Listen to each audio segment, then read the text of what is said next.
نبی کریم اسلام نے ارشاد فرمایا کہ ہمسائے 3 طرح کے ہوتے ہیں. ہمسائے 3 طرح کے ہوتے ہیں سرکار نے فرمایا. نمبر 1 وہ ہمسایہ جس کا بس ایک حق ہے. نمبر 2 وہ ہمسایہ جس کے 2 حق ہیں. نمبر 3 وہ ہمسایہ جس کے 3 حق ہیں. پہلا ہمسایہ جس کا ایک ہی حق ہے وہ غیر مسلم ہمسایہ. غیر مسلم ہمسایہ اس کا بس ایک ہی حق ہے کہ بھئی ہمسایہ اس کے حقوق ہمسایہ والے اس سے ادا کی جائے. نمبر 2 وہ ہمسایہ جو مسلمان بھی ہو اس کے 2 حق ہیں. ایک اسلام کا حق, ایک ہمسایہ ہونے کا حق.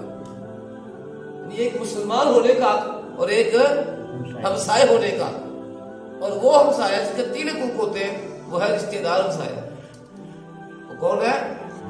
رشتہ دار ہمسایہ. یعنی ہمسایہ کا حق, مسلمان ہونے کا حق اور رشتہ دار ہونے کا حق. تو اب دیکھیں صرف ہمسایہ ہونے کی نسبت سے ہم دیکھتے ہیں کہ کیا فقط ہمسایہ ہونے کی نسبت سے کوئی ہمیں تاکیدات ہے. آئیے نبی کریم اسلام سے پوچھا گیا یا رسول اللہ صلی اللہ علیہ وسلم حضور یہ بتائیے ہمسائے کے ہم پر کیا حقوق ہے. یہ نہیں پوچھا کہ حضور مسلمان ہمسائے کی کیا حقوق ہے, بلکہ مطلق پوچھا کہ یا رسول اللہ صلی اللہ علیہ وسلم بتائیے کہ ہمسائے کے ہم پہ کیا حقوق ہے. آقا کریم اسلام نے ارشاد فرمایا ہمسائے کے تجھ پہ حقوق یہ ہے کہ فرمایا کہ جب وہ بیمار پڑ جائے تو ان کی بیمار پرسی کر. جب وہ تجھ سے قرض مانگے تو اس کو قرض دے. جب وہ برہنہ ہو تو اس کی صدر پوشی کیا کر. ہاں جی. اور جب تو اپنے گھر میں کوئی چیز پکائے تو اس کے گھر میں خوشبو نہ جانے دے. خوشبو جائے تو پھر تو اس کو کھانا بھی بھیج. اور ہمسائے کے گھر سے اونچا اپنا گھر نہ بنا کہ اس کے گھر میں ہوا رک جائے. ہمسائے کے گھر میں جھانک مت, دیکھ نہیں, اس کی سطر پوشی کر.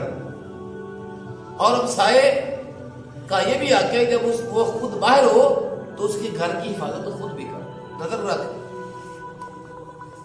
اور جب وہ تجھ سے ملے تو محبت سے مل. اور جب فوت ہو جائے اس کے جنازے میں شرکت کر.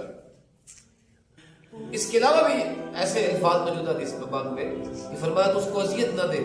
ایک حدیث پاک میں یوں ہے کہ سرکار دو عالم سے پوچھا کہ حضور ایک عورت ہے جو بڑی پرہیزگار ہے, 5 وقت کی وہ نماز پڑھتی ہے, تہجد گزار ہے, روزے دار ہے, اس نے کبھی روزے قضا نہیں کیے, صدقات خیرات میں بھی یقین کرتی ہے, لیکن حضور اس کے ہمسائے اس سے بڑے تنگ ہیں. تو ایسی عورت کے بارے میں کیا ہے؟ فرمایا دوست کی ہے. دیکھیں نمازیں 5 وقت کی پڑھتی تھی, روزے سارے رکھتی تھی, صدقات خیرات کرتی تھی, ہر نیکی کا عمل کرتی تھی, لیکن اس کی وجہ سے اس کے ہمسائے تنگ تھے, پریشان تھے. اس کی نمازوں سے نہیں, اس کے روزوں سے نہیں, اس کی اخلاقیات کی وجہ سے. کیونکہ نماز سے تنگ ہے وہ تو پھر فارغ ہے نا. تو جو تنگ ہونا تھا وہ اخلاقیات کی وجہ سے تنگ ہونا تھا کہ اگرچہ وہ نماز 5 وقت کی نماز پڑھتی تھی, روزے رکھتی تھی, لیکن اس کے اخلاق سے اس کے ہمسائے بڑے تنگ تھے. تو سرکار نے فرمایا اگر وہ اسی حال میں مری ہے کہ اس کے ہمسائے ناراض ہیں, فرمایا وہ دوزخ میں. تو کوئی پوچھا کہ حضور ایک ایسی عورت جو نمازیں تو تھوڑی پڑھتی ہے, صدقات خیرات بھی کم کرتی ہے, عمل میں بھی تھوڑی کمزور ہے, اس سے لیکن حضور اس سے ہمسائے بڑے خوش ہیں.